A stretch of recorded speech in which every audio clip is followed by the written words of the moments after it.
So how you're going low and fast?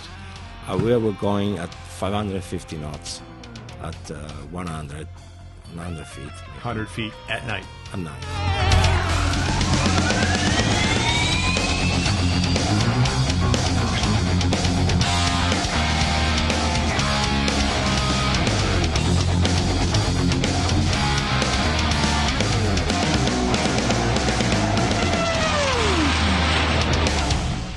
Hello and welcome to the Fighter Pilot Podcast. I am your usual host, Vincent Aiello, call sign Jello, and the name Craig Snyder should be familiar to many of you.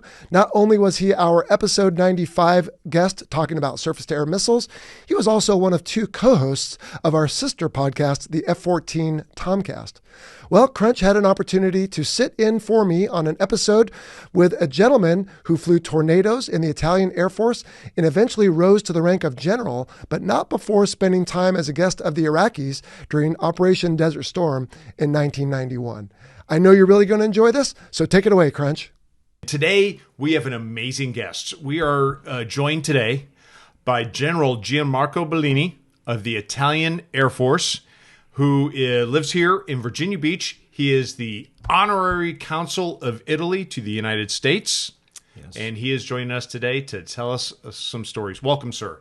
Thank you, Greg, for this introduction, And yes, I live in Virginia Beach from 2005, actually.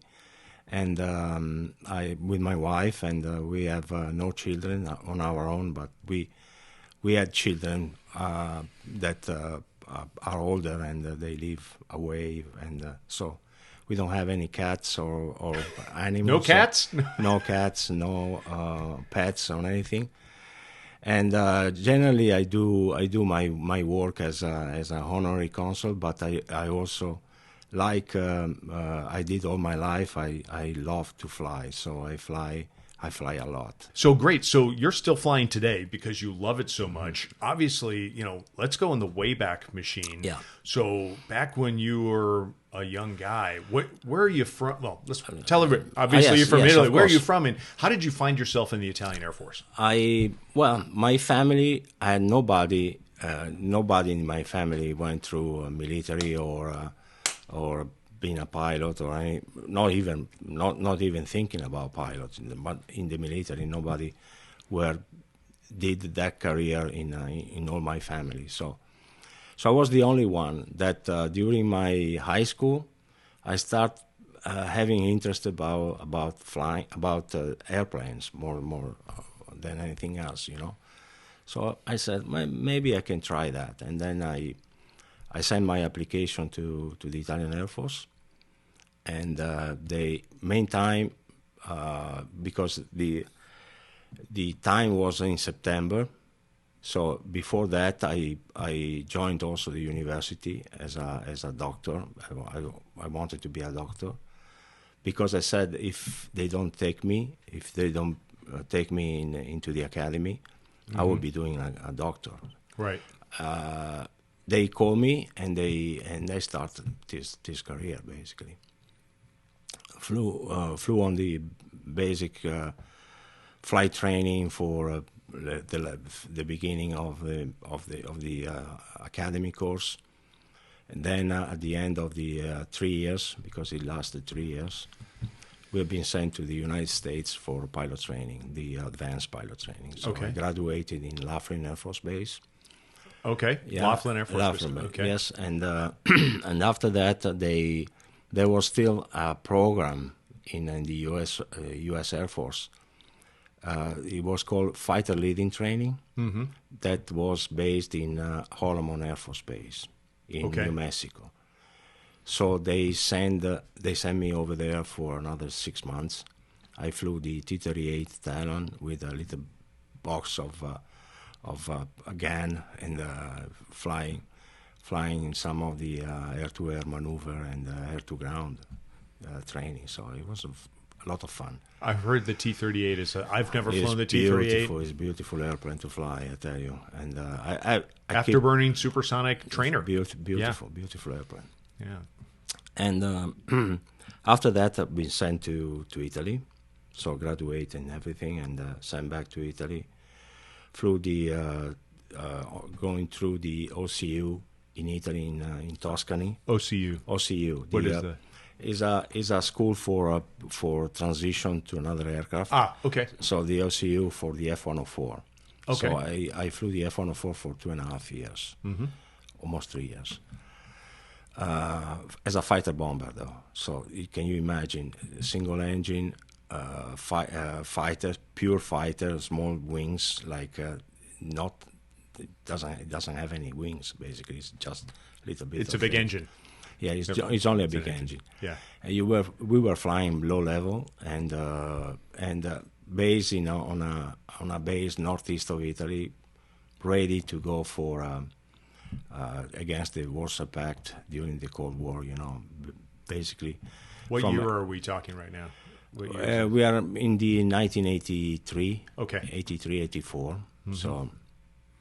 Because I finished the course in 82, so I was sent to the base in northeast of Italy, 82, 83, and beginning of 84, my squadron transitioned to Tornado. So everybody was sent to England, in Cottesmore, which is in the Midland of England, close to Leicestershire, that area.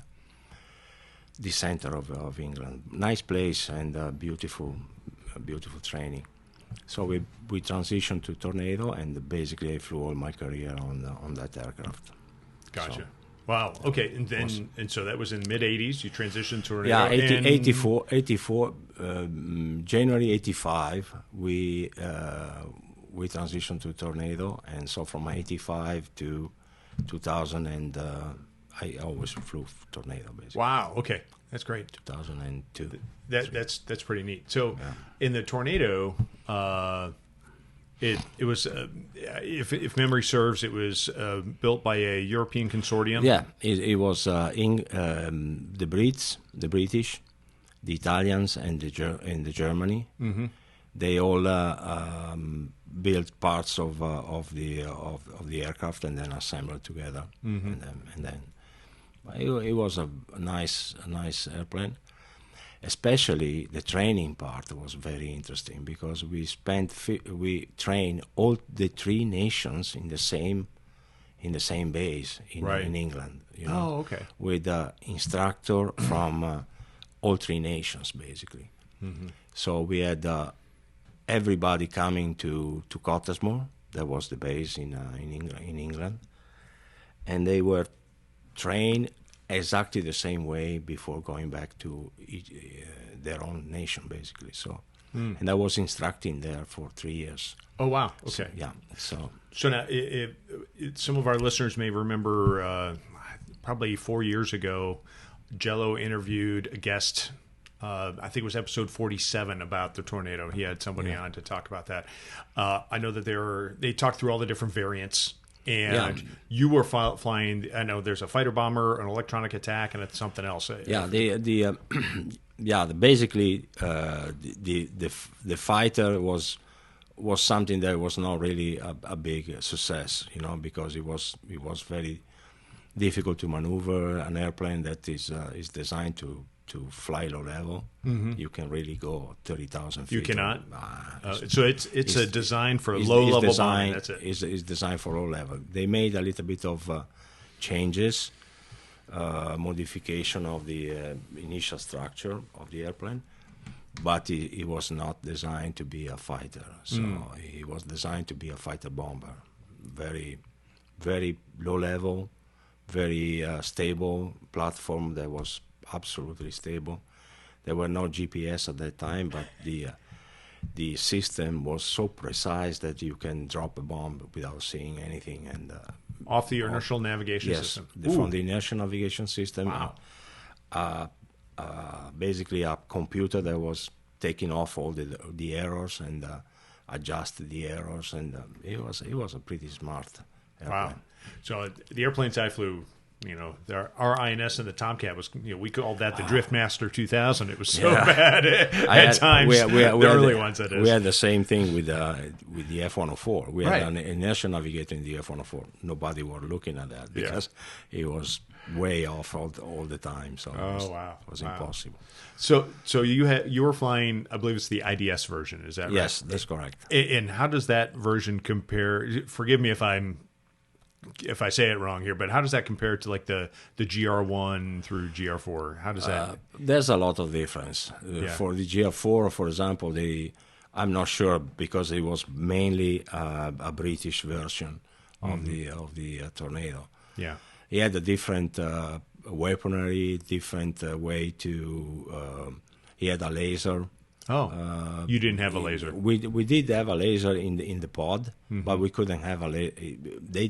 They had a laser in the airplane, so he was capable of painting anything with a laser from the cockpit. Interesting. Okay. Which is not something that we could do except when we had the pod with a bomb and that. So, but it was not.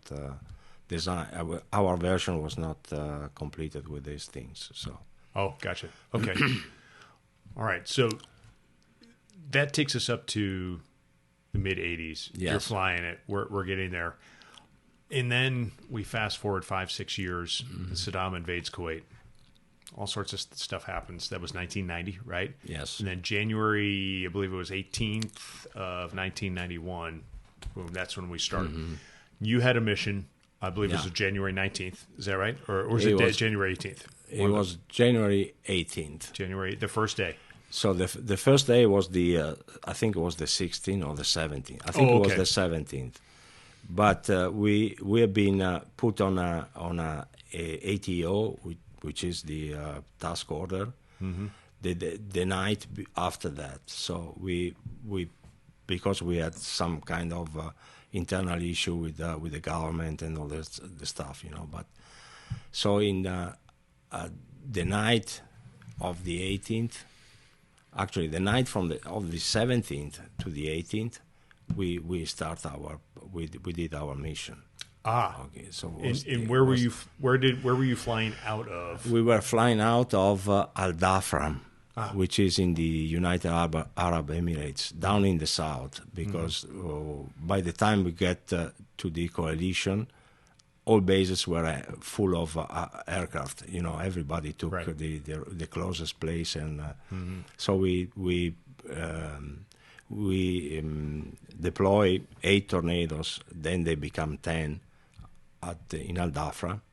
We train from there with some unit of the F-16 from the U.S. Air Force. Then we had. So this is in the build-up. A couple months before January, you fly over there. Is that right? Okay. Exactly. We were going there in September. September 1990. September 1990. It was already close to the deadline. The deadline happened in I think in November, when the United Nations said if you don't withdraw within the 15th of January 1991, we will start the operation. We will start the use of force. And so we were there in November, and we trained with the F-16, the United Arab Emirates, and with the tanker. We had a unit of the Air Force tanker.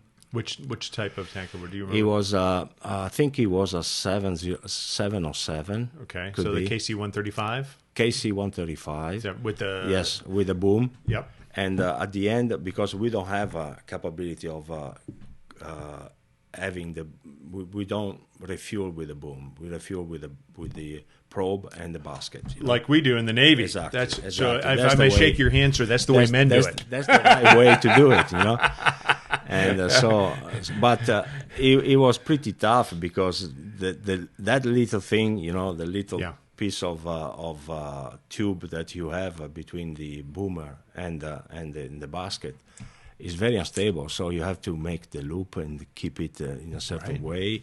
And I mean, it's tough. It is tough. I have done. I could do a story time and talk about the first time I tanked on a KC-135 was my first day in the fleet in VF-32. Yes. And I'll remember to this day because Trigger Kelly was my flight lead and Pink Floyd was his Rio. He was the skipper. And he looks at me and says, "Hey, new guy, don't F it up." Right? That was his wisdom to me that day as we were going out to hit the tanker. And the KC-135, and it's that thing. It's got that probe there, and you put your probe. I'm sorry, it's got the basket. You put your probe out, and just get in there. And as you move up, if you go too slow, your bow wave, the pressure wave moves it away, and then it moves around. And then you hit it. You hit it, and then you hit it in one side, so you have to come back and do it again. And then at the end, we were pretty in good shape with that. You know, we trained a lot, and it was okay. And then the 15th of January, the war started. Nobody was thinking about that. I mean, I was in my room, a small room with a navigator that was in the squadron, and we were thinking, how can it happen? These things, you know, how can be a war in this century? I mean, it's unbelievable. And we thought that we were preparing for another big thing that would never happen, which was our hope also, but it was not like that. I mean, everything started that night, the 15th, the night over there. They start the F-16 start moving from there, and then the night after we went ourselves, you know, in that mission. And so you go on, you launch out of Al Dhafra. Al Dhafra, yes. Hit a tanker over Saudi Arabia. It was over the sea.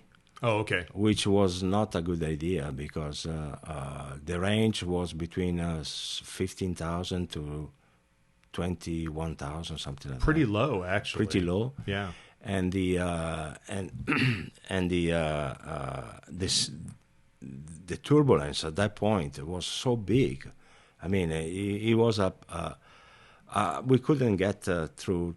I mean, our flight was not able to refuel, and because the basket was was crazy, and we tried to get there. Actually, my leader made it, but he couldn't get any fuel because he broke his probe before that. You know, when he tried, because we try.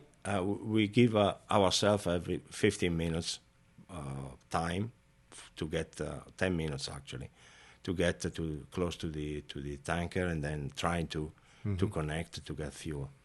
If you busted those 10 minutes, you move away and you have the other one trying to get. Otherwise, we could have we couldn't make anyone. You basically had to give yourself a chance, and then let somebody else try. And then somebody else is trying. Right. So when it was my turn, I made it. I don't know why. I just made it, and I got all my 3,000, almost 4,000 kilograms of fuel, and I moved away. So I wait for my leader to get. And try to. So he did, and he couldn't refuel because the probe was broken. So at that point, I decided to continue because the mission was at night, low level. No, there was no protection, visual protection, because at night there's not much you can protect, you know, especially in the desert there. And but I was confident that. All the protection, the electronic protection was in place, which was not, because nobody could refuel that for that period, you know. So you were supposed to have electronic suppression. So I supposed to have. I was expecting somebody that was. I mean, all the electronic protection and all they were there, but they were not. And when I start my run to the target.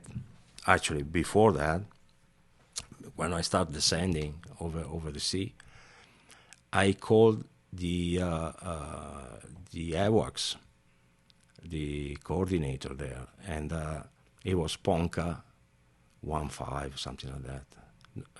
Yeah, I called him twice, 2 or 3 times, because he didn't answer.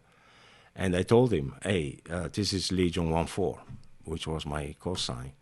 This is Legion 14, I'm going inbound, and I'm continuing the mission. And he said, Roger. So for me, that was the okay to proceed, you know, and there was no other situation, strange situation going on. So I said, I'm going to go.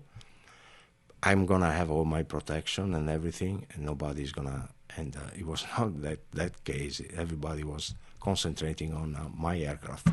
Yeah, which there is was not, nobody else flying, so it was nobody all else the is guns flying. were pointing And, at you. And in fact, approaching the coast of Kuwait, because our target was in Kuwait. It was between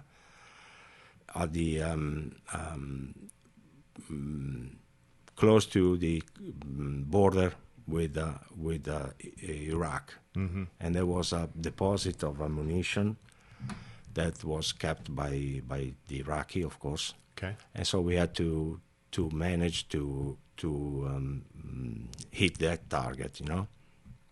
And approaching the coast of Kuwait, the AAA started to blow all over the place, you know. And I said, oh, well, look, this poor guy is going to be...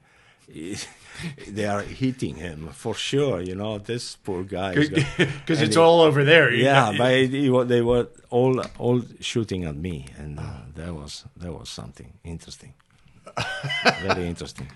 So how you're going low and fast? We were going at 550 knots, at 100 feet, maybe. 100 feet at night. At night, yes. And you didn't have night vision goggles at that time? No, we had we had the terrain following, which is a system that built was basically Tornado was built on the terrain following, right? Because it was really, and you could get the aircraft down to 200 feet, 200 feet at 0.9 Mach, and the aircraft was doing everything by itself. You don't have to touch it. The other thing, you can go lower if you disconnect the autopilot and use the radar returns that you have on your side as a map return. And the system is designed to find any type of obstacle, you know, on the ground. So you could see, and you can, if you maintain this line within, you can go down to 100 feet. Right. So that's what we did. That's what you did. That's what we did. At 550 knots. At 550 knots. Yeah. That's impressive. That was fast. Very fast. At night. So we dropped the bomb, and with the bomb I order also. I asked my navigator to drop also the tanks, because the tanks were almost empty. You know, the external tanks, so I can get more maneuverability and when he dropped the tanks, the aircraft gained a little bit of altitude. So I started descending again, and he was giving me all the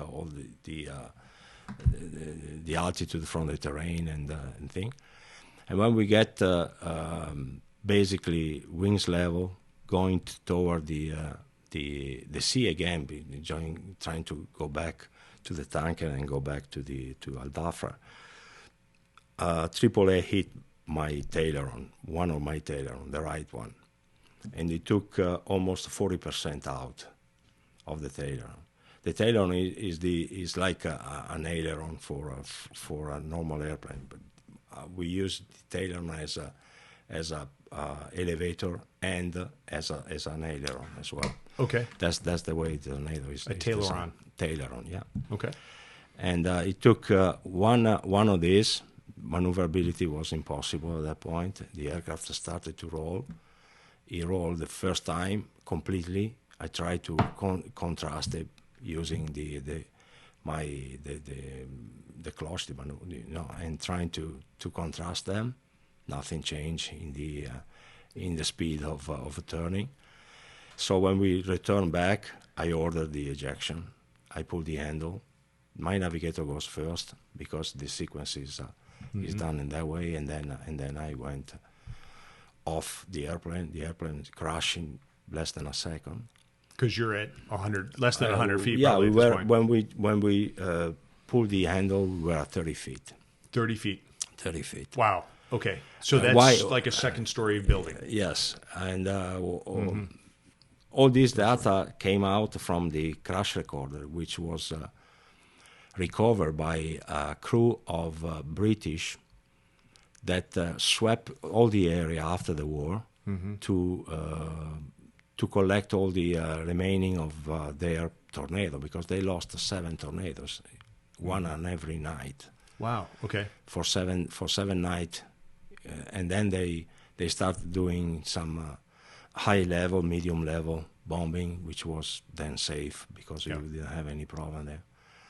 So they found part of the wreckage of my airplane. They collected the crash recorder, give it to our authorities in the Air Force, and from there they study all the data of the crash and everything. That's why I know about That's the why 30 you- feet 30 feet. and the speed and all the other stuff. Wow. That's impressive. Because otherwise you'd be like, I have no idea. It's I have dark no out. idea. Yeah, it was dark.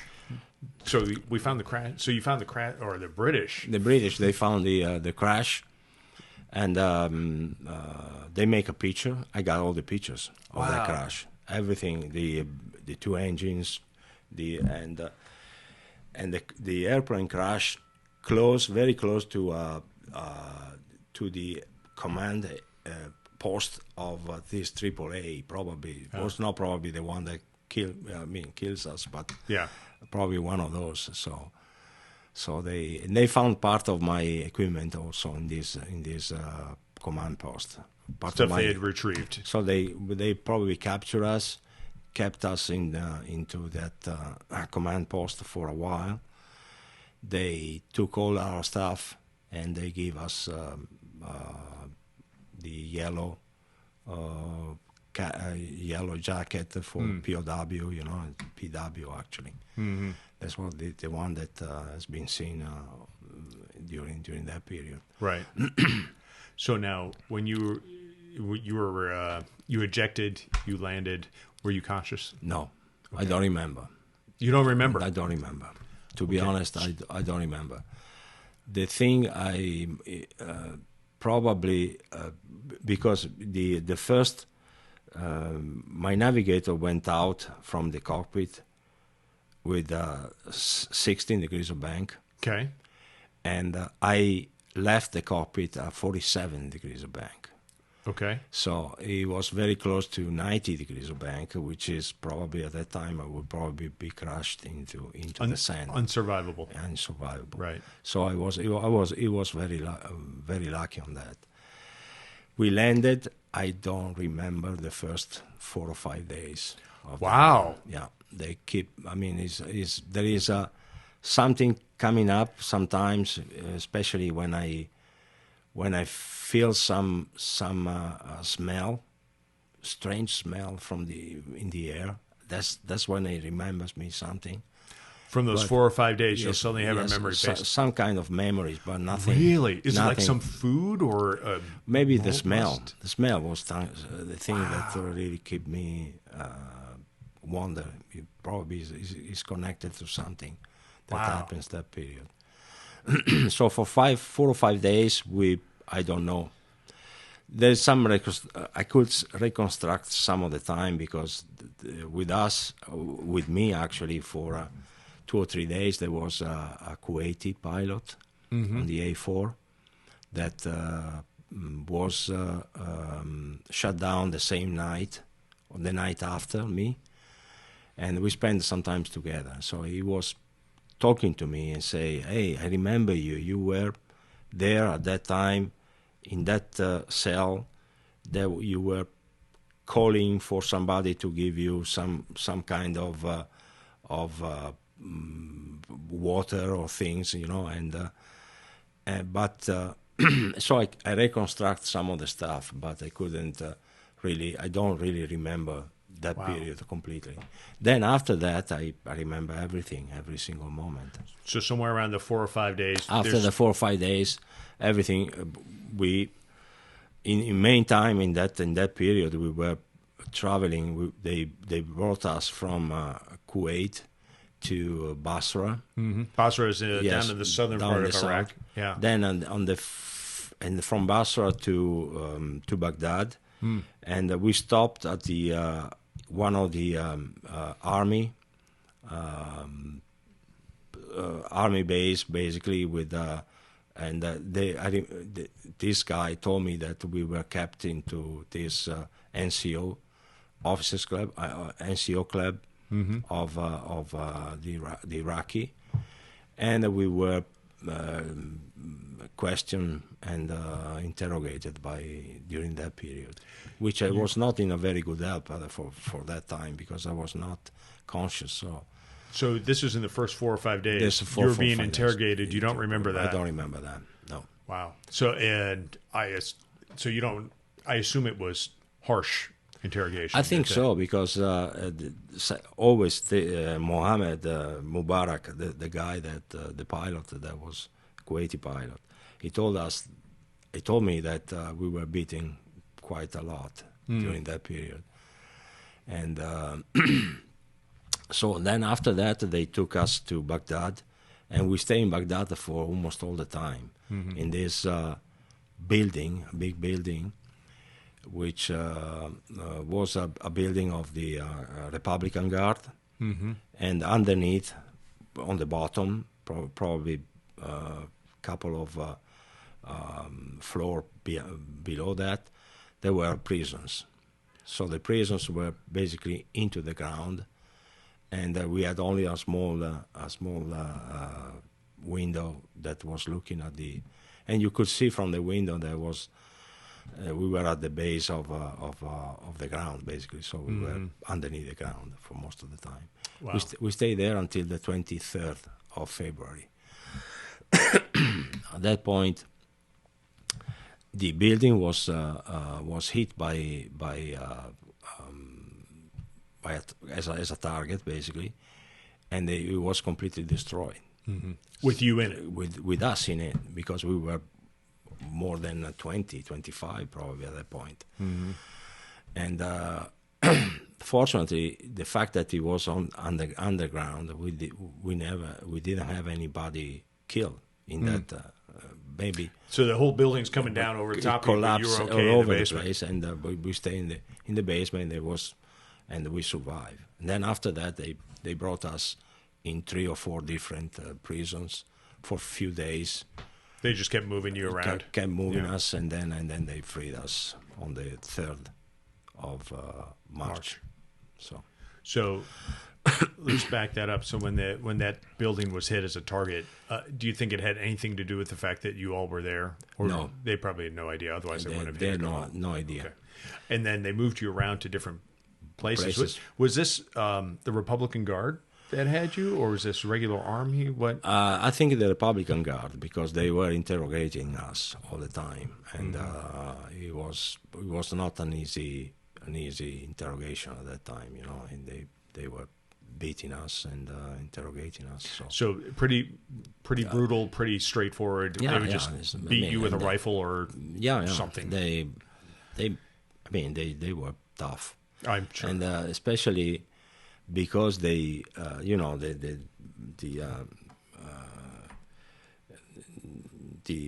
convention, the international convention, Geneva Convention, and other thing, they protect the prisoner of war, and they require that the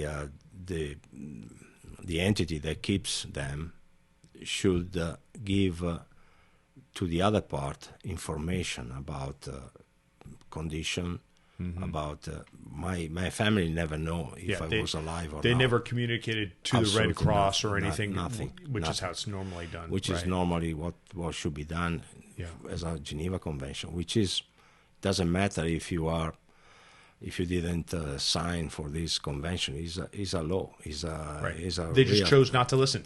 And yeah, that's it. So, and they told us also. They told me clearly, we are a third world country and we don't apply the Geneva Convention. They told me in really. Were they communicating with you in Italian? No, in English. In English. In English. Okay. Yeah. Interesting. Wow. Everybody. There was only at the beginning. They had some pilots interrogating us, and the Italy had for a few years Iraqi pilots in our Air Force. I mean, in our Air Force Academy. You know, so they were trained there. Then they did also some basic flight, and then they were sent back to Iraqi. But that was my period of academies, 1977, 78. Yeah. So 20 years ago, 30 years before that. So you didn't know these? No, absolutely. Guys. Okay. Absolutely. Interesting. And they were speaking a little bit of Italian, but not as good. Yeah. It had been a while for them. Yeah, They didn't remember. Yeah, it was easier for me to speak English with them than Italian.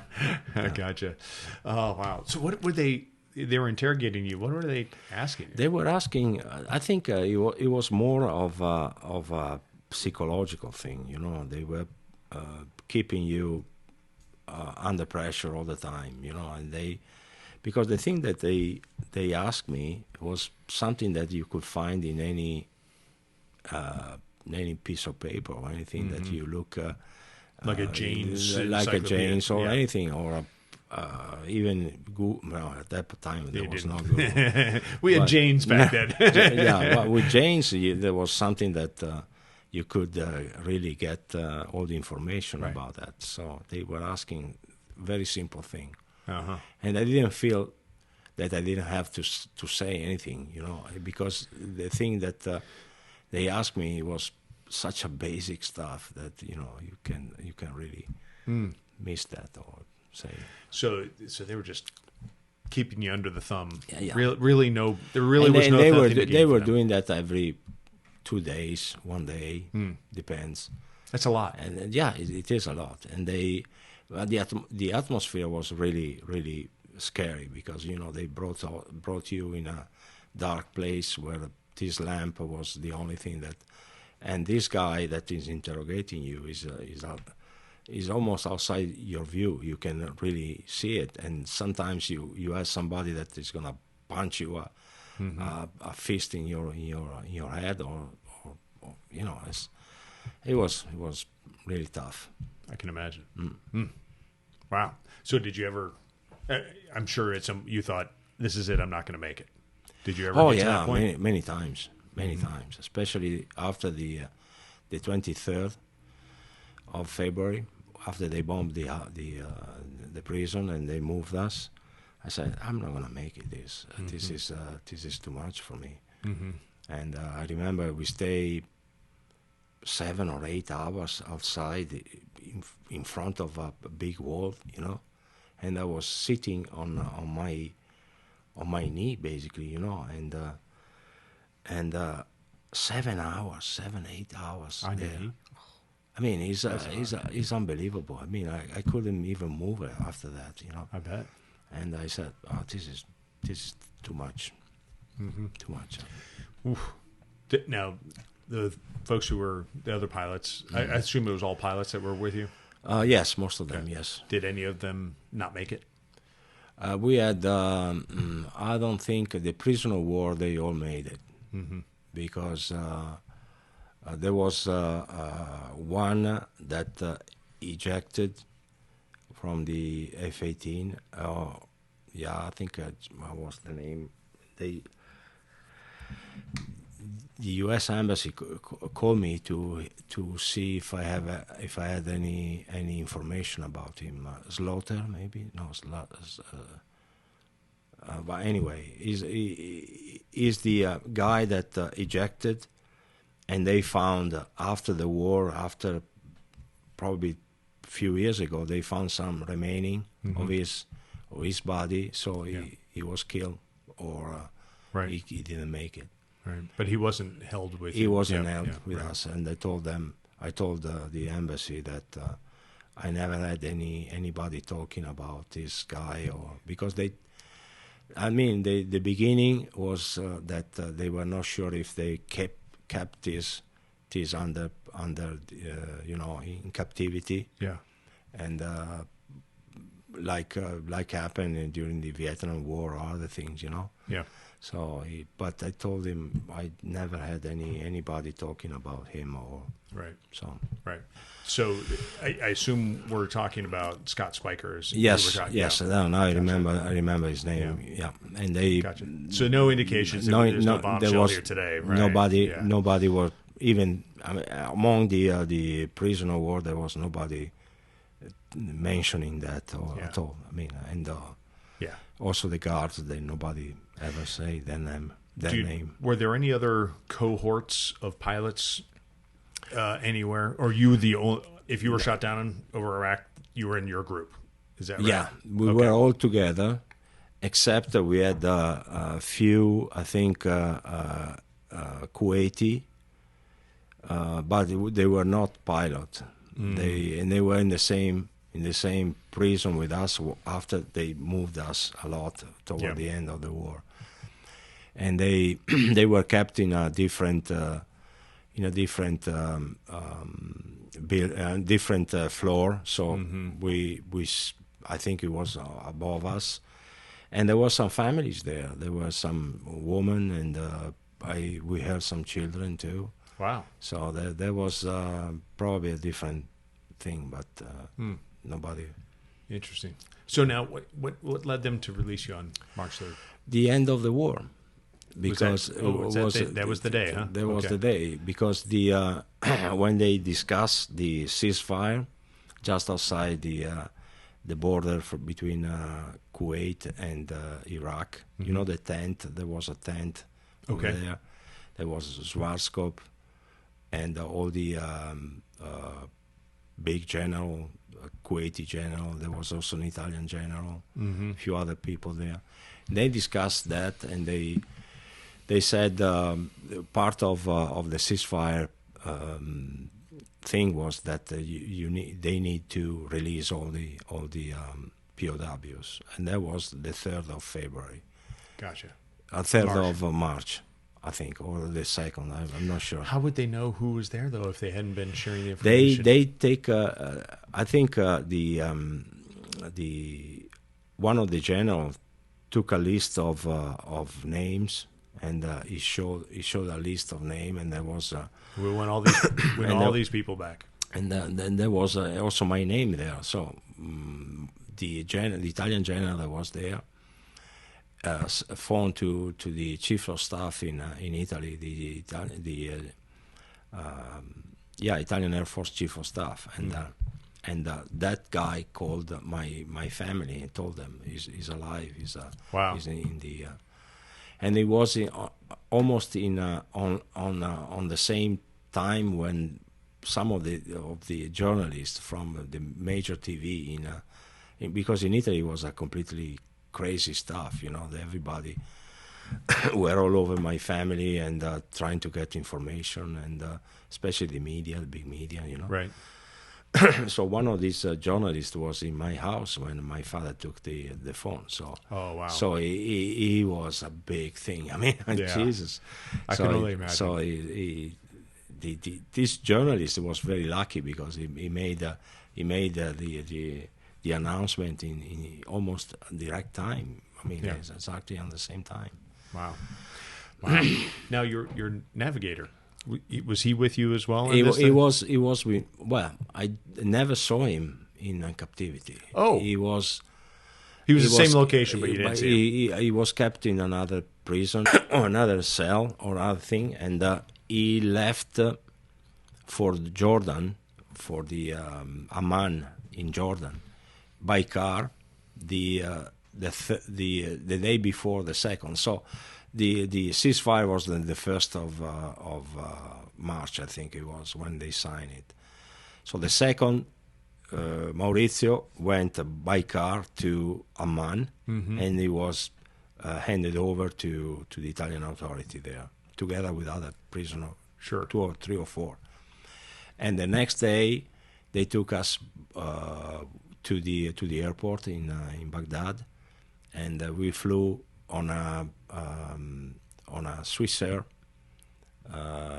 right across DC-9, I think it was, or something very old. and we landed directly to Bahrain at that point. Wow. Okay, so you got out to Bahrain. Yeah. And then you were repatriated, and I spent almost 2 days in a Navy hospital in at the Mersey. I don't know the ship basically, you know, and it was a great the USNS Mersey, right? Yes, and we've been there for 2 days. They treat us like one of them, you know, and it was very good. That's great. So my cholesterol was very, very low. So I had I made it. Because you've been fasting for 6 weeks. Yes. My cholesterol was so down. Amazing. Small victories. Small victories on that. So now, did your family come to Bahrain to meet you there, or did you go home? No, I went to Rome from Bahrain. From Bahrain, we flew on the C-141 to... So Bahrain to, I don't remember, damn, where the Navy was, where the ship was docked, you know, and I think it was, well, I don't remember. But anyway,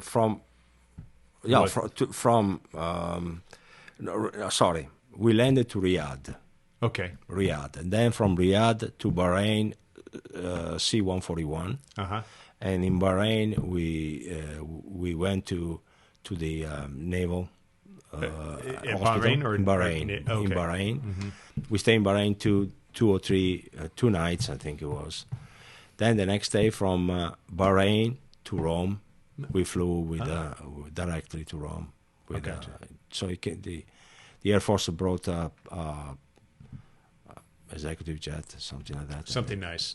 Yeah. Something nice. I had a lot of drinks. That's great. Well, and then you're home, and that's great. Then it was home. Yeah. Oh, wow. And so, okay, and then you obviously got back to flying. How long did that take?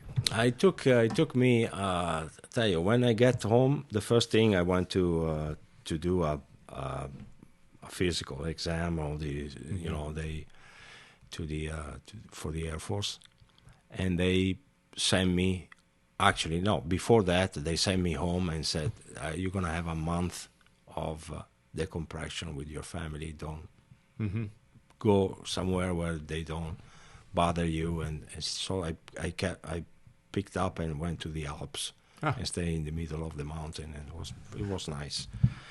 Then at the end of the after that month, I went to do all my physical, and they gave me 30 days of rest, basically. So I got another 30 days of rest, and then after that they gave me the authorization to fly with another pilot for a month. And I was a flying instructor, so my pilot, my student were all military pilot doing the transition to Tornado. So I was still doing my job basically. So I started to do my job again without any problem. So it took me 2 months. Yeah. Interesting. Wow. And it was amazing because when I started, I mean my first flight with another instructor, you know. I said, "Damn, I need to." I haven't been to a simulator or anything, so I fly directly from. So I said, "I need a lot of help here," you know. And so I took my checklist, I prepared myself, and then I sit down, strap in, then start the APU, and then everything started. You know, hands were moving like they never stopped. So, and it was amazing. You're just right back in. Yeah, Jesus, it was back to business, back to business again. Oh, that's nice, great. Very nice. That's good. Yes, and I did this. My navigator did his first flight with me. So, Excellent. So Excellent. yeah. Did you have any other significant combat missions? No, that's the only one I have. You talked about flying with F-16s. Mm-hmm. Do you ever do any other advanced training with other any other countries, any others with the United States, anything else other than that? No, UAE? just a time for my pilot training. Basically, I did that. Oh, that's right, in Laughlin. Right. Laughlin and or US.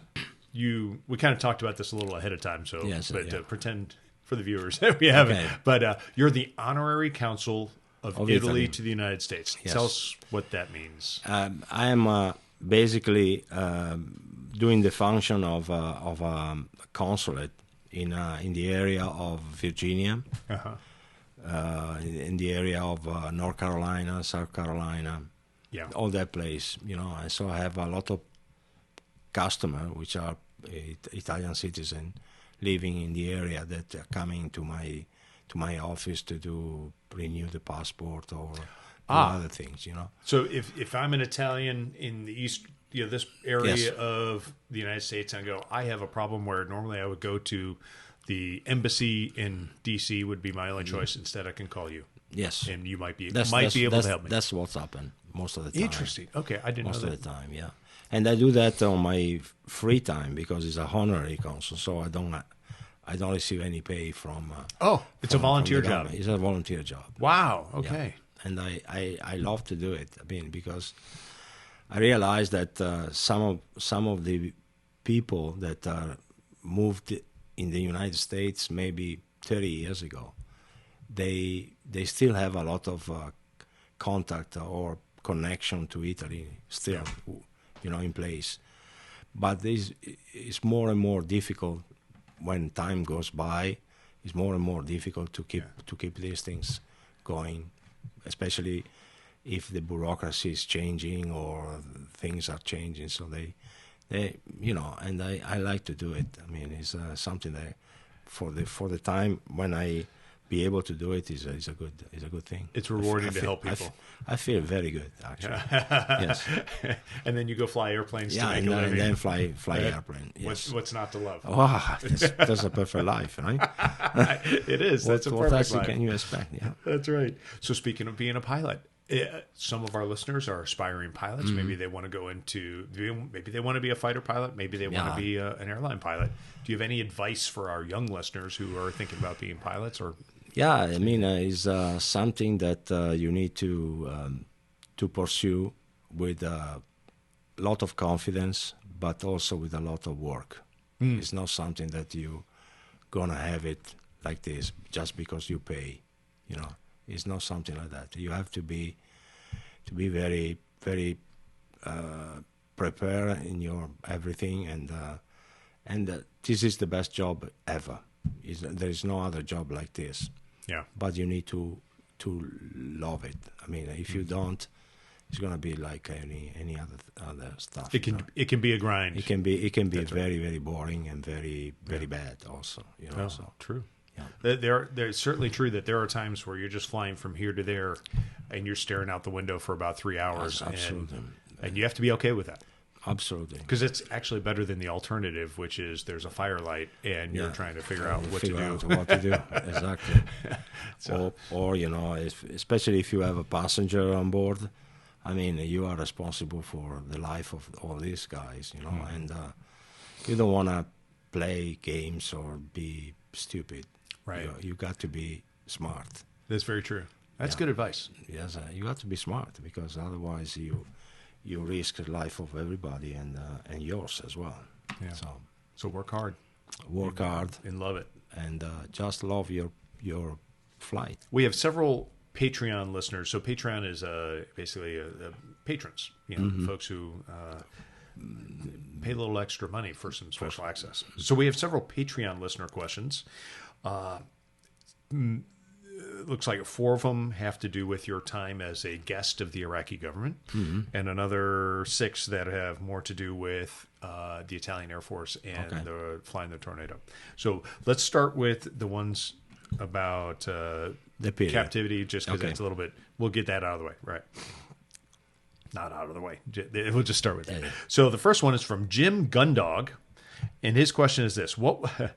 This is a good one. What was the one drink or food item you first requested when you were repatriated, and was it the best thing you ever had? It was a soup of lentils that they gave us the day before they freed us. It was so good that when I came back, I said, I have to have it. And somebody did it for me, and they prepared this soup, fantastic. Oh wow! Fantastic soup of lentils. Interesting. Yes. Wow. Okay. We have two questions that are very similar, so I'm going to group these together. The first is from Sven Weber.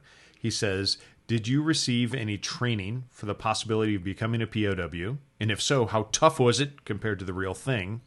And the rhyming question is from Nick Brown. And Nick asks, what kind of training did you receive to survive capture? And does the Italian military have something similar to SEER? So basically, what kind of training did you have for being a... Yeah, we had some training, but it was remember we were still in the Cold War era, right? So our training to survive, something like that happens, but the environment was completely different. So we had to survive in a jungle, or not jungle, but in a area where you have houses, you have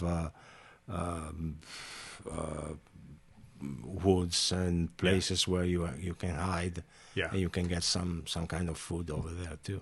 Right. So we had this kind of training, which was designed for that for the mission that we were doing most of the time, but specifically for a desert or for a situation like the one we had in Iraq. We did not have any.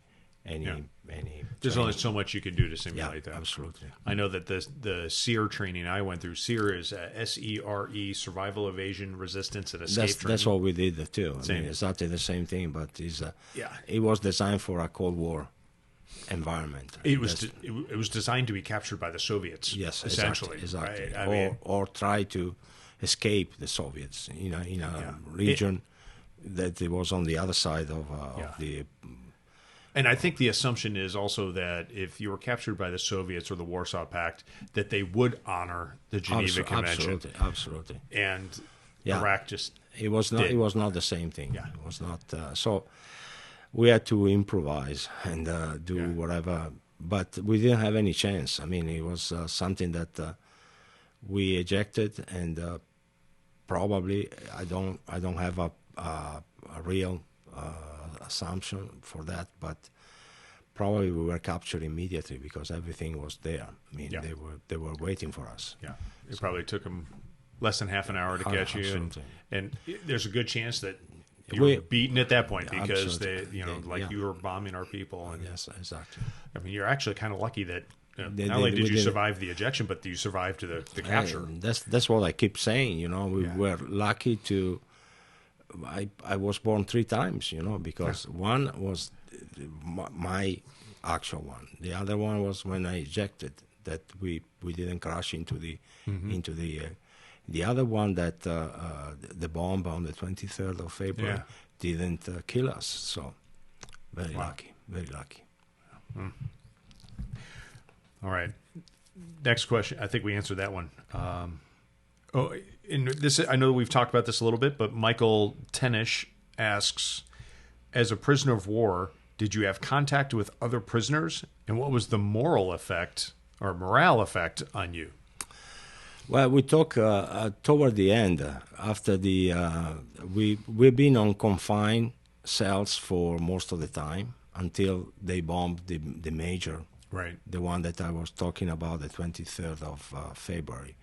After that, they had to share the same facility with more prisoner of war. They couldn't put us in a different cell.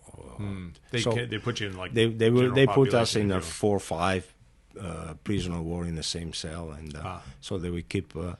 And we were talking about, and most of the time the moral was not bad actually.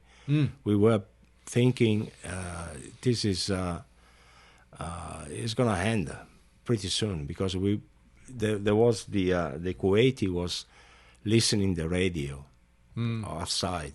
Some of the facilities that we were, they were transmitting with a radio, and and there was some announcement from this radio in Arabic, which he could understand. You can't understand, but he could. He could. So he was actually translating to us, and most of them were like something that Saddam is the greatest, or some of this bullshit, that they were transmitting. But some of them were, if you were listening carefully, he said that you can see that there is almost the end.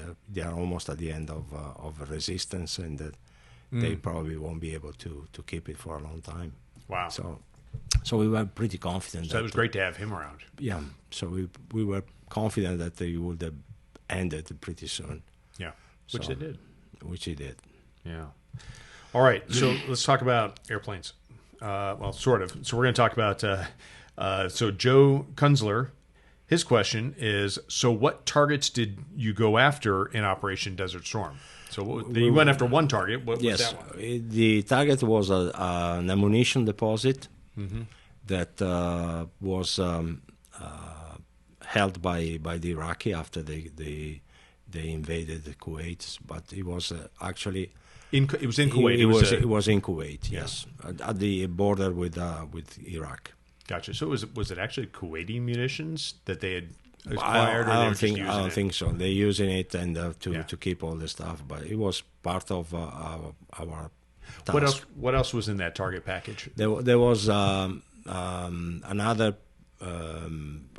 There was a station of transmission that was kept by the Iraqis, so we were trying to get rid of those. Mm-hmm. And but the only target that was hit in Kuwait, the first target that was hit in Kuwait, it was my target. Oh wow! Yeah, how about that? Yeah, interesting. All right, George Hueso Bravo. His question is this: were there many differences between the Italian Tornado IDS, the German IDS, or the British GR1 through GR4? So I think we actually talked about that. But yeah, basically the German and the Italian, they were pretty much the same. Mm-hmm. The IDS is the same structure, same type of capability. Mm-hmm. GR4 is different. We talk about the laser system that was built in the airplane. Yeah, they had also the outside. They had some kind of electronic warfare on the GR4 on one of the wing, the outside, the last. Like a built-in pod. It's a built-in pod, but it was changeable, so they could take it out and bring something else on it. GR4, the IDS, German and Italian, the electronic warfare was inside the airplane, so we had it mounted in the airplane, so it was not in a pod, basically. And they had it in a pod. And a few other differences. Gotcha. Pretty much the same thing. Gotcha. All right. Here's the next question. Niels Hansen, he asks, how much training prior to Desert Storm did you conduct with coalition partners in order to increase effectiveness and reduce potential mishaps? So you talked about you were talking about interoperability with other foreign governments. So you talked about with the U.S. Air Force. Yes. Who else were you working with before? We did a lot with German, with the French. Mm-hmm. We did British a lot, and we've been in 1990. We've been through the Red Flag in Nellis Air Force Base, so we were basically pretty well trained to deal with a big coalition type of operation, you know. Because red flag, you probably remember, there's not thousand, but hundreds of airplanes taking off in the same time, you know. Right. And then you have to deconflict all these things and be able to. Interoperability was one of the major thing, and we were pretty good in that, I think. Anthony Lombardo, his question: how many hours were Italian flight crews accruing during Desert Storm? I don't know if you even know that because you weren't flying. How about everybody who was still flying? How much were they flying? A lot? I think they did probably the 12 or 13 sorties like that, or even more than that. I'm not sure. So roughly 6 weeks. Yeah, A dozen sorties from the 18th of January to the 29th of February, basically, because then they stop all the operation there for the ground. The ground operation, you remember, is 100 hours probably. So you're not flying a mission every day, or maybe even every other day, maybe every third day. Every 2 days probably, or every 1 day. Yeah. So you come back, rest 1 day, and then the next day you prepare for the next one. It's quite a bit. It is a lot, yeah. And then let's see here. Michael Durkock, he asks, have you ever flown on Allied Forces exercises with the Slovak Air Force? No, never happened. Okay. Never happened. And but I remember in England, when I was a flying instructor there, we were having some kind of operation with Russia, because there was a program for NATO to have Russia into the NATO preparation or something, and it was a partnership for NATO. It was not really part of NATO, but partnership for NATO. And we had a few crews that were coming to England, and then landed there and wait, and then go to the to the officers' club and get a beer, and then we were discussing that. And I remember one of those was Hungarian crew, and we were talking that they were preparing to bomb our base in northeast Italy, where I was from, and we were preparing to hit their base in near the Balaton Lake, and that was amazing. Yeah. And he said we were discussing that. We couldn't even think when we were preparing for this, that one day we would be talking at the bar together. And, that's amazing. That's amazing. Incredible. It really is. It was a nice period there. Yeah. All right. Last listener question from Patreon from Scott Kelly. Scott asks, did the Italian Air Force also employ the Tornado at extreme low level like the Brits? Which, of course, we did, yes. And the question is why? So. Because the aircraft was designed and its best performance was low level. Yeah.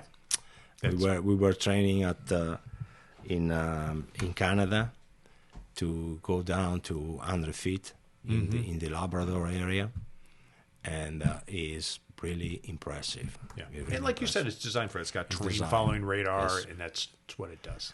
And that's a stable platform. You can count on it. Yeah, that's great. All right, so